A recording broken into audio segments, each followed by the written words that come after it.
Hello and welcome to another episode of the Fresh Perspectives podcast. I'm your host, Rachel Lauren, and I'm so glad you're here with me today. Last night was a magical night in New York City.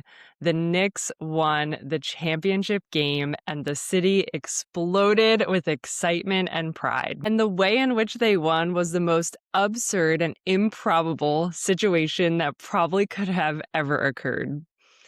The team trailed by double digits in every single game that they won in this finals. Every single one. In fact, they were down 29 points in game 4, and they still won. That is not luck. That is such a mentality, and that is what I want to talk about on today's episode, the comeback mentality.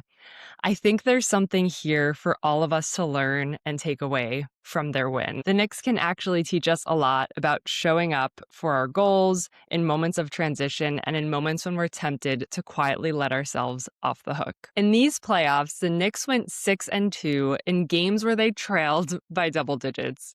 To put that in perspective for you, across 30 years of track data, teams in their exact position win about 20% of the time.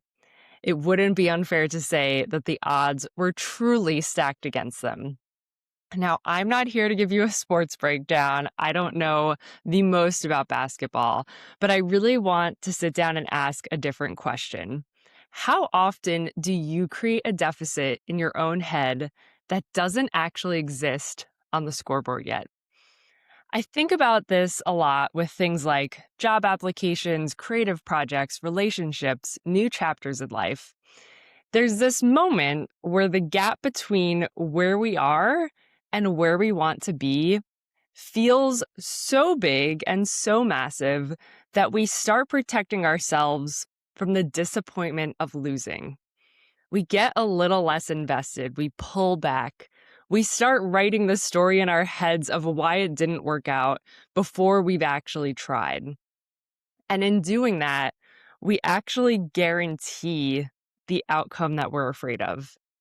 The Knicks didn't do that. They were down 29 and they didn't start planning what they were going to do in the offseason.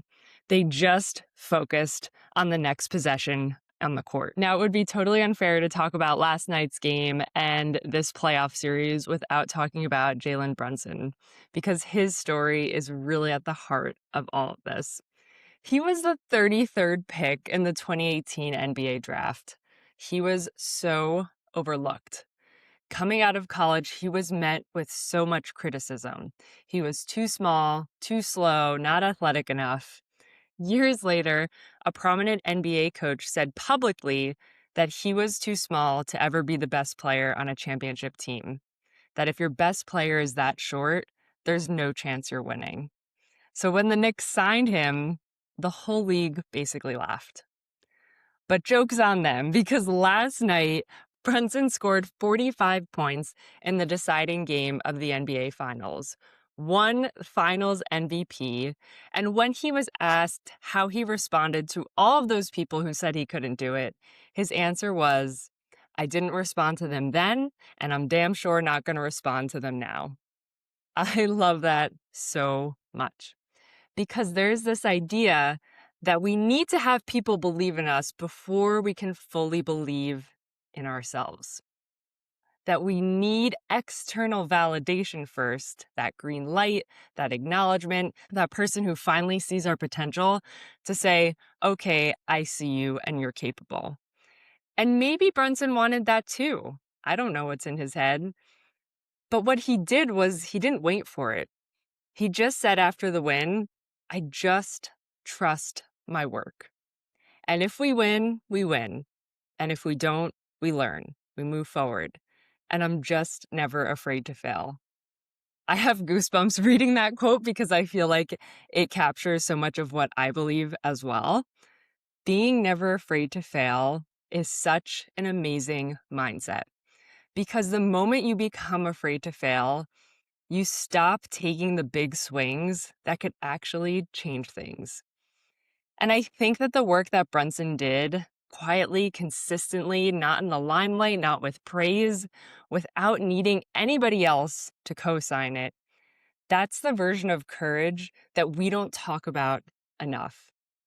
It's not that dramatic leap. It's the daily, consistent choices to keep going when the world has kind of already written you off. I want you to ask yourself, what would change for you if you stopped waiting for external permission to believe in yourself? And it wasn't just Brunson facing doubt. The whole team was. In January, the Knicks were in the middle of a 2-9 stretch, 2 wins, 9 losses, and their owner went on the radio and said they were not just going to go to the finals, they were going to win the finals. As you can imagine, the response from around the league was essentially a collective eye roll. Really? This team? These guys? Here's what I take from that. Doubt is going to show up. External doubt, internal doubt. It doesn't matter how good you are or how hard you've worked. Someone is going to have a version of why it won't work. And I don't think the goal is to become immune to that. I think the goal is to get to a place where the doubt doesn't get a voice in your head.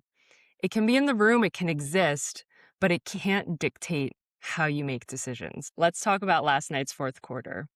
There's resilience, and then there's what Brunson did in Game 5. The Knicks were trailing going into the fourth quarter of a deciding championship game. And instead of just surviving, instead of white-knuckling through it and waiting for the best, Brunson scored 15 of his 45 total points in that final period. In the highest pressure moment of his career, he became more. And there was a lot going on in that game. There were a lot of unfair calls. There were a lot of physical moments. He could have decided to let his emotions take over, to get angry, to play dirty. Instead, he chose to block that out and focus on playing the best basketball of his career. I think a lot of us, myself included, have a version of resilience that looks like endurance. Like, I'm still here, I'm still standing, I haven't quit, which really matters. But then there's another level, which is when things get really hard, I bring more of myself to it. And that's a conscious decision. You don't shrink back, you don't show up with less, you don't go through the motions and hope it works out. You actually choose to show up bigger in the moment that costs the most. I don't know what your fourth quarter looks like right now, but I think there's something worth learning from watching the Knicks face theirs. I want to close reflecting on the fact that the Knicks have not won a championship game in 53 years. That was in 1973. Multiple generations have never saw them win. Players who have given everything to the team and everything to the city and have come close, but not close enough. And every single team since then has carried all of that weight. All of those near misses and heartbreaks and raised expectations were on their shoulders.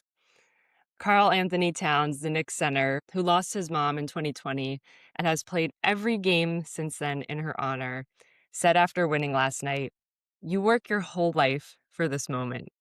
Throughout my career, I've seen myself fall down, and people tell me to stay down. But I got back up. Even when I was in the mud, I kept putting my left foot in front of my right foot." And that's it.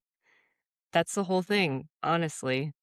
Some things take much longer than we think they will, much longer than we think they're supposed to, longer than feels fair, longer than we planned when we first started out on our journey of wanting them. And I think the question we each have to answer at some point is, do I keep showing up for this? Do I keep putting my left foot in front of my right foot? Or do I decide that how long it's taking means that it's not for me? I'm not saying that the answer is to always keep going in every situation. Sometimes the right choice is letting go. But I think a lot of us quit before we actually make that decision. We just drift away from our goal. And I don't want to do that. I don't want to drift. I want to choose to actively show up when the odds are stacked against me and keep pushing, believing that my 53-year moment is coming.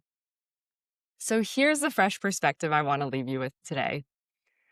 The lead doesn't always go to the person or the team who started out the strongest, who had the most support, who everyone believed in and was cheering for from the beginning. The Knicks were down 29 points in Game 4. Brunson was a second-round pick who was told he'd never be enough. Towns spent years being told to stay down. And last night, that team became champions. I want to ask you something, and I want you to sit with it. What is that one thing that you've decided is already over, even though it might not actually be yet? What's the game that you've stopped playing, not because you've lost, but because the deficit felt too big? Maybe it's not over. Maybe it's just the fourth quarter. I'm Rachel Lauren, and this has been another episode of the Fresh Perspectives podcast. If this resonated, or if you're a big New York fan, please share this with somebody who needs to hear it. I can't wait to speak with you next week. Have a great week.